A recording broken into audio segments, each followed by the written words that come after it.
that we are departing from being Kenyans, from being human beings. We are becoming reactive every time.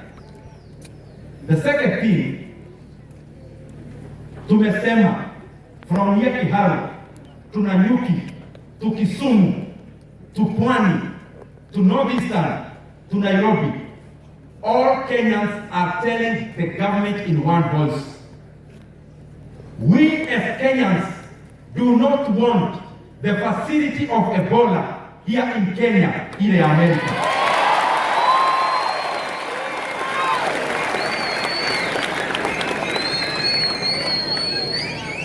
Na wacha nirudie tena. Jana waziri wa afya alikuja bunge na nikasimama nikamwambia, I have gone in many parts of this country and I am yet to meet one Kenyan ambaye anaunga mkono serikali kwa hii mambo ya kuleta Ebola Kenya na hiyo facility kule na nyuma. So we are telling the government, you are not treating air. You are not treating Americans. You are not treating any other people other than the people of Kenya who have told you it is a no for Ebola facility in Kenya.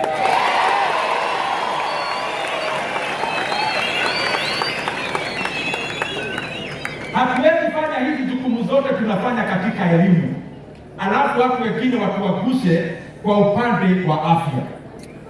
Hiyo mambo hata mimi nashangaa na Wakenya wanashangaa. Kwani serikali inatumia akili gani?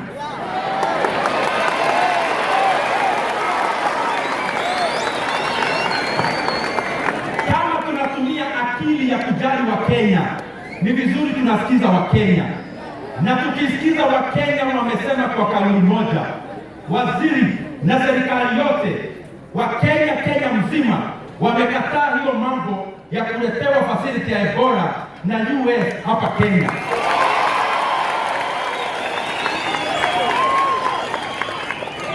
Na kama hiyo jambo mnafanya because mnasema vitu kwa TV, dress very well in suits, kama vile vitu mnasema you mean them.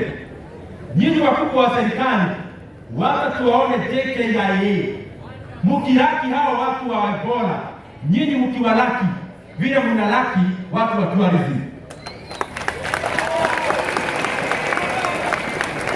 Wacha tuwaone mmepanga laini ndege ikishuka KQ. Wacha tuwaone mkiwasalimia hivi. Let us see you hugging them. Let us see you saying hi to them. We are not going to allow that kind of nonsense anymore.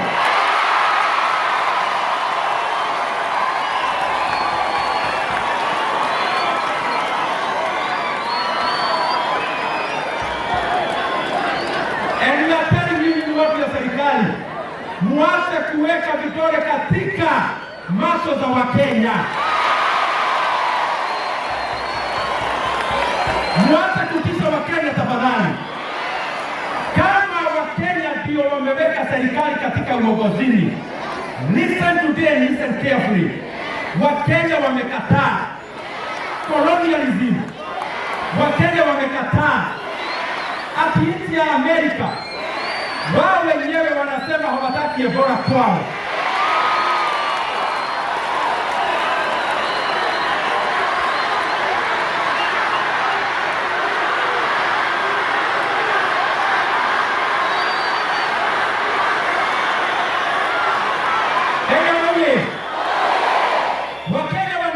Watu wa Amerika viongozi tunawaona kwa sababu wao wanaadhibika kwa watu wa US. Wanakuja katika kamera, wanasema hawataki cases za Ebola kule Amerika. Na nini watu wa serikali mnaweka tumbo mbele na pesa mbele, mnahatarisha Wakenya.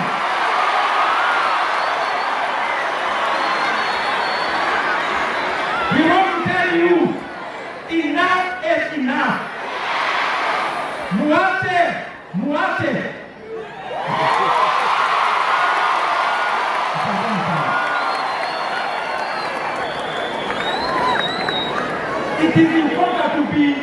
It is important tafadhali viongozi wote tusifanye vitu tu kwa mambo ya kujipendekeza. This kind of experimentations with the rights of Kenyans tuliona kule Haiti. Wakenya wakawekwa ndege mchana, wakapelekwa Haiti. Wakirudi, walirudi usiku. Wale waliweza kuwapea goodbye wakienda Haiti, hawakuwa wakirudi. They came back silently after the tragic failure. We do not want this sequence of tragic failures of putting the lives of Kenyans in the line. Na nikirudia wanisikiza vizuri, kama vile wanafanya kuleta Ebola ni muhimu sana. Tunataka tuone viongozi wote wa serikali. Hiyo terminal wanasema sijui terminal 6, sijui ni terminal what. Wewe unatuambia mambo ya terminal. Ile inatumika JKIA, EDA, ndege ikitoka DRC. Tukuone hapo ukiwa Lucky and Huntington.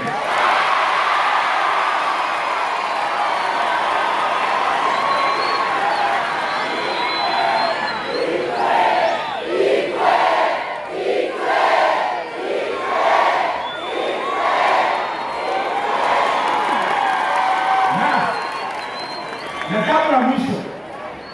jambo la mwisho, Wakenya waliona nimeenda nikatetea mafuta. Wale wenzangu bunge wakafikiria nilikuwa napoteza masaa. Nataka niwaombe wenzangu wote, nimeenda kamati zile zinahitajika kuleta bei ya mafuta chini. It is now time. Tusahau hii siasa duni. Kwanza tuangalie wananchi ambao tunasimamia bunge wanasema nini, na wananchi wanasema tufanye jukumu ya kuleta bei ya mafuta chini. So mimi nawauliza, ile kamati ya finance, ile mambo nilileta bunge kwa kamati na ikoja ikuje bunge, na msisikie kupigiwa simu mwambiwe hiyo mambo yangu at you drop them, kwa sababu either you hear us as a representative or Kenyans will speak to you directly.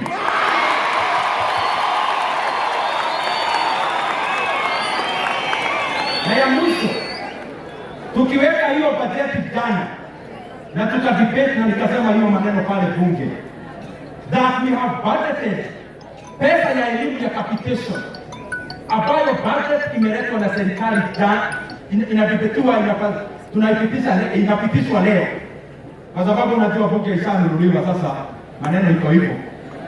Ati wanataka wapitishe budget ya elimu ya capitation, hakuna 50 billion. Ati wanasema hiyo tutaangalia baadaye. Jambo la pili, wanasema hii mambo sijui ya confirmation of JSS in terms. I want to tell them from here, let us walk the talk. Budget ya elimu sio budget ya kucheza nayo. Ile pesa imewekwa katika budget ya kufanya siasa. Mimi kama Dede Joro najua zile masimu zote wameficha pesa ya kufanya kampeni.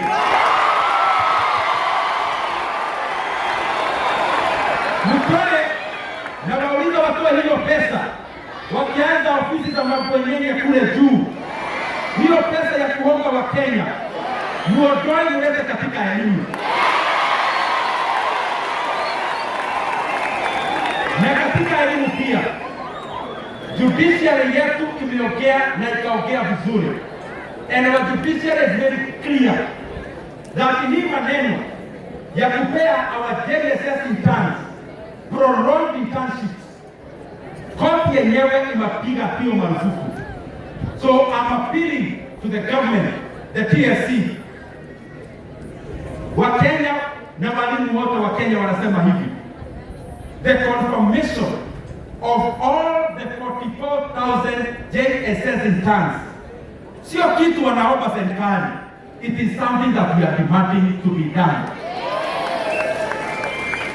Na hatutaki hawa walimu wetu wa JSS akiwaapiwa wagoje mpaka Januari wapewe confirmation. The financial year of government will be starting in July. July tunaangalia, and we expect nothing short of confirmation of all the 44,000 JSS interns into permanent and pensionable terms. Na hiyo sio tafadhali. Kiharo oye! Tujawakia Kiharo. Sasa mkienda university, mnisikize, hii ndio maneno sasa nataka niwaapilie. Anyone who will get a grade ya kwenda university, kabla help itoke, pesa ya kuanza kulipa uanzaje semester, the first 10,000 will come from us.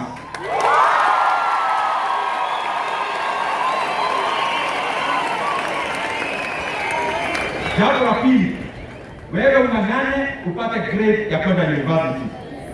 Pocket money 5,000 shillings itatoka hapa, mimi nimesimama hapa. So kazi kwenu sasa, mung'ang'ane to triple the number of university intake, kwa sababu we want to transform Kiharu not just for today but tomorrow. Asanteni sana, Mungu awabariki.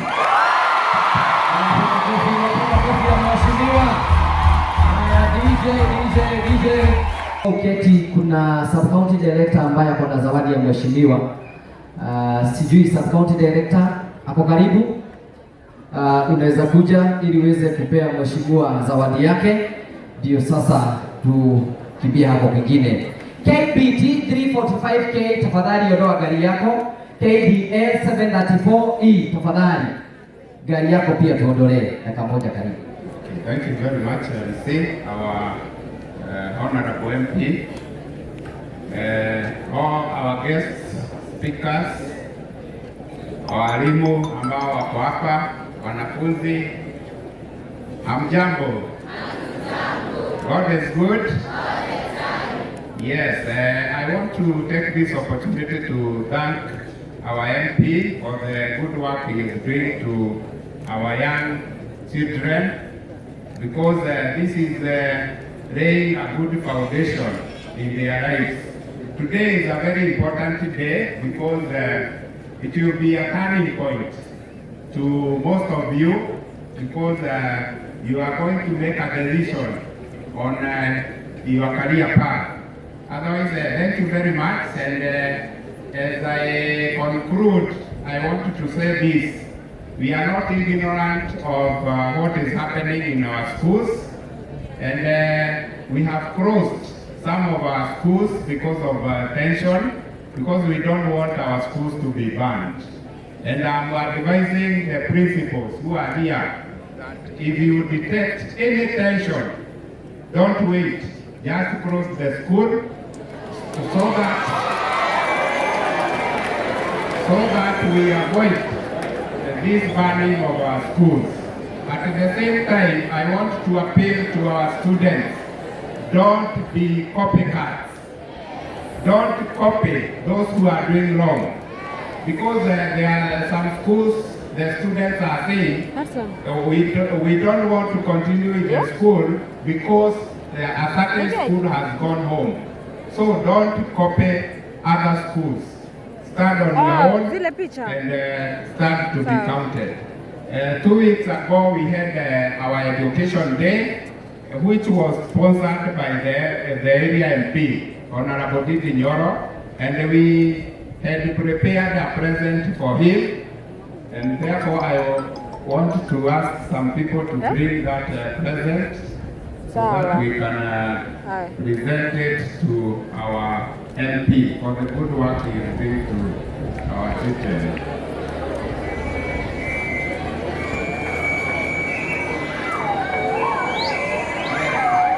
This is our present, our MP.